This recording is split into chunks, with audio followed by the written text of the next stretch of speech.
Welcome to A Well Cared For Human, the podcast that tries to convince you that you are 100% normal and an even better than okay example of the human species, despite the fact that sometimes we feel like the craziest, most incapable, or worthless creatures on the face of this planet. I'm Kory, an author, a creative, and the host of the show. Whatever you're bringing to the table today, I hope this episode proves to be a dose of inspiration for you on your quest to become a well-cared-for human. You can find the episode show notes, your free wellness blueprint, and more at awellcaredforhuman.com. And as always, thank you for listening.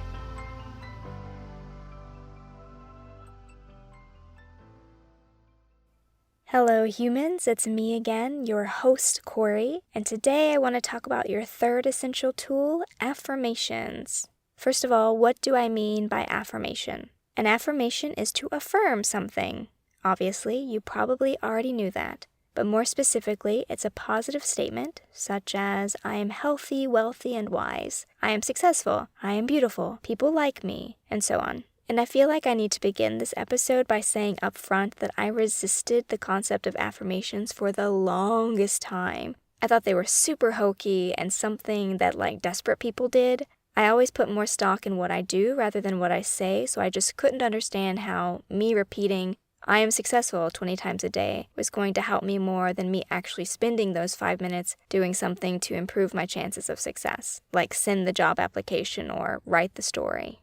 But my attitude has completely changed over the years, and now I say affirmations every day. My attitude changed once I began to realize how much my negative self-talk was holding me back. If you're not familiar with the term negative self-talk, it's statements like, I'm stupid, no one likes me, I'll never be able to do anything, I'm ugly, I just wish I could get back on track, I'm not where I want to be. Whatever those terrible things are that we say to ourselves consciously or unconsciously. There's an expression, the only one standing in your way is you, and negative self-talk is definitely part of that. But unless you're aware of it, it continues to run in the background of your mind, sabotaging you every chance it gets. And if you don't have awareness built up yet to always catch your negative self-talk, just keep doing your awareness meditation, you will get there. If you do have some measure of awareness, you might have noticed a voice in your head that is always saying these terrible things to you, telling you how you never measure up, how you're not good enough, and so on. This will not be the case if you're someone who has no problem with negative self-talk, of course, and if that's the case, please email me at kory@korymstrom.com and tell me about this magic of yours because I want to sign up for your club. This voice in our heads is acquired from someone or someones in our life. It could be a parent, family, friends, bullies, nemesis, or a terrible abusive ex. Whoever it is, we carry these voices with us even long after we've gotten rid of the physical manifestation of that person. For example, my father's very critical voice is the one that I still contend with. He was verbally and mentally abusive to me growing up, commenting on everything from my body to my abilities. You might remember the story I told you from Who Killed My Mother? One of the saddest days from my childhood in which he picked me up from school and drove me home. And I don't know what I did to, upset him, but he looks at me and he says, Kory, no matter what you accomplish or how educated you are, you're never going to be any better than your mother. And it just broke my little 12-year-old heart in two. But he made a lot of comments like that. I didn't walk right, I was too chubby, I was dumb. And all of these comments accumulated and destroyed my sense of well-being and self-esteem, self-love. And even now, though I no longer have a relationship with him or a place for him in my life, I will still catch myself sometimes thinking or saying these terrible things to me.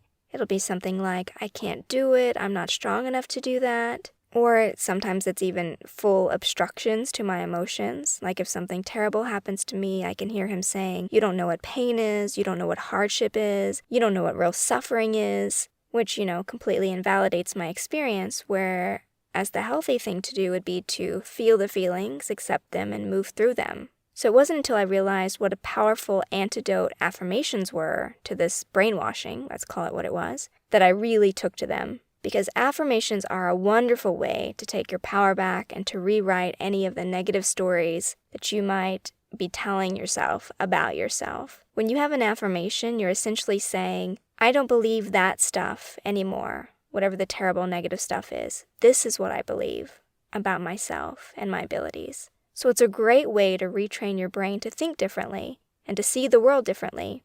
In addition to bringing a whole lot of gentleness and tenderness to your life, to your mental landscape, which everyone I have ever met needs more of. Seriously, I have yet to meet a person on this planet who speaks kindly to themselves 100% of the time. So, okay, but how to make a good affirmation? First of all, it should be a positive statement, an assertive statement, and in the present tense. It's more useful to say, I am beautiful, or I appreciate my body so much, than to say, I'm not fat, or I wish I wasn't fat. So no wishes, no wants, no negations, just a positive, direct, assertive statement in the present tense. When I was working my way through Susie Orman's money books, she talks about affirmations, and she says that if you say something to yourself, ask yourself if you want that to be true. And if the answer is no, I don't want that to be true, then don't say it, which I actually found really helpful. I have enough awareness that I'll catch myself saying something like, oh, I'm really terrible at this, or God, I'm never going to figure this out. And I'll be like, do I want that to be true?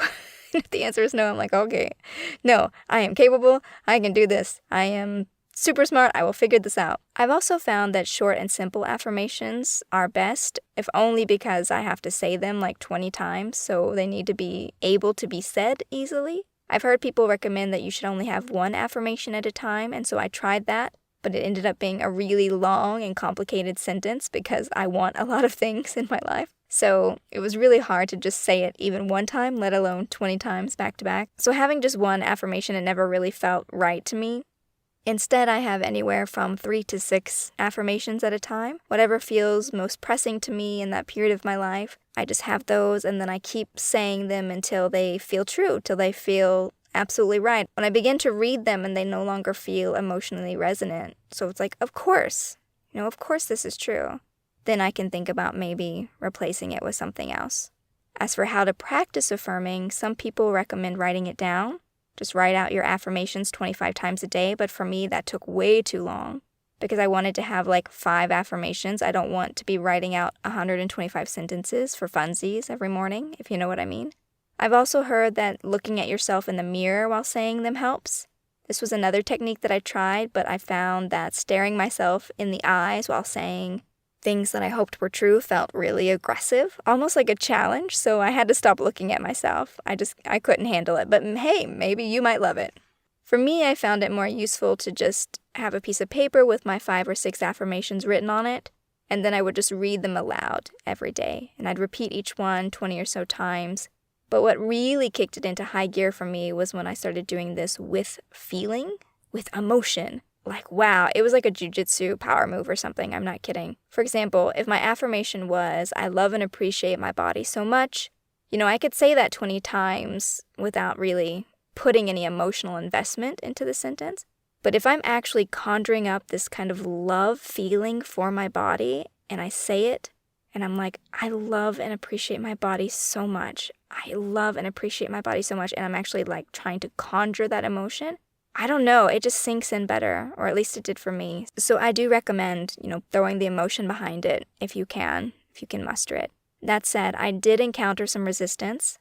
We can say an emotional range when affirming, when trying out different affirmations. Unfortunately, our minds really attach to certain ideas it has about itself. We habitually think and feel and invest power in some of these beliefs about ourselves. And so when we challenge that, even if it's just us challenging it of our own free will, pushback is normal. So for example, one of my bad habits is worrying about money. I have some real fears around poverty, not just poverty, but the vulnerability that comes from living in poverty. A poor woman is not a safe woman, as you will know if you've heard my mom's story. So I tend to stress about small fluctuations in my bank account, and I don't know what you know about being a full-time author, but royalties are all over the place. Some months I'm totally flush, others I'm in the red. It's pretty much one of the worst occupations one can choose if you really like the steady, reliable paycheck. So as a result, I have an affirmation, I still have it, I still use it, in which I tell myself, I don't worry about money anymore. And I wouldn't just say it 20 times in the morning, I'd say it every time I'd start to panic about money. And it didn't matter that mentally I was totally behind this. I had decided that instead of worrying about money, I was just going to focus on working really hard, doing my best, making the best business decisions that I could, and I would still freak out about money. And there was this moment in the car one day when I was just really cycling through these thoughts. The anxiety was rising, and I think I was driving to the grocery store to pick up bread or something, and I just got so sick of watching myself do the same old crap. In this case, driving myself insane, worrying about money. So I yank the rearview mirror down and I stare into my eyes and I shout, "I don't worry about money anymore, okay? Got it? We're not doing this. We're done." And I'm sure my neighbors who saw this probably thought I was just insane as I'm rolling past their house, yelling at myself in the rearview. But it's happened and I can't take it back, so it is what it is. But my point is, don't be surprised if all kinds of feelings come up for you when you try to introduce these affirmations. You'll probably catch yourself arguing with yourself. You'll say, "I'm beautiful," and then that voice will immediately come up and be like, "No, I'm not, I'm a cow." And if that happens, just calmly stick to your affirmation, or not so calmly. Yell at yourself if you need to, if that's what it takes. But just say, "No, I don't believe that anymore. I don't want to invest any energy or power or belief into this idea. I'm done with it. I'm outgrowing it. It's not serving me in any way. I am moving on." And just one more thing before I wrap this up. Not only does affirming introduce this new, friendlier voice into your repertoire, which is crucial for having a good relationship with ourselves. In fact, I'd argue that we can't be friends with ourselves if we don't know how to talk nicely to ourselves, as no one wants to be friends with a jerk. But affirmations really do start coming true. For example, one of mine was, "I am loved, and I don't need to tell you, why I came out of my childhood feeling like nobody loved me or wanted me." And so what I mean by it came true, it wasn't like 1,000 people came into my life and just started being like, "Oh my God, Kory, I love you so much." But the more that I affirmed I am loved and began to believe it, the more I started to notice all of the love and kindness I was receiving every day. And I just had not been able to see it before because I was stuck in a different belief of I'm not loved, I'm not wanted, that was created, earlier in my life. And so it had kind of blinded me to the ways in which people in my life were trying to, love me. So in that sense, I've also found it to be really helpful. So anyway, give it a try, whether it be one affirmation or 5. Just find something positive, something present tense. Repeat it 10 to 20 times a day. Throw the full weight of your belief and emotion into it if and when you're able. And just see what happens. See what good things come your way. This episode of A Well Cared For Human was written and produced by me, Kory Marie. The music was by Late Night Feeler and Esther Abrami. If you like what I'm doing here, please consider visiting my Patreon. For as little as $1 a month, you get early ad-free access to the episodes, as well as a monthly patrons-only Q&A, bonus videos, and more. Not to mention that your Patreon support lets me know that you find value in the show and want it to continue. You can find me on Patreon by visiting www.patreon.com/Kory Marie. If you can't support the show financially, that is okay. You can still subscribe to the show, leave a review of the show, and recommend the show to your friends, not just the neurotic ones. All of this helps so much. And as always, thank you for listening.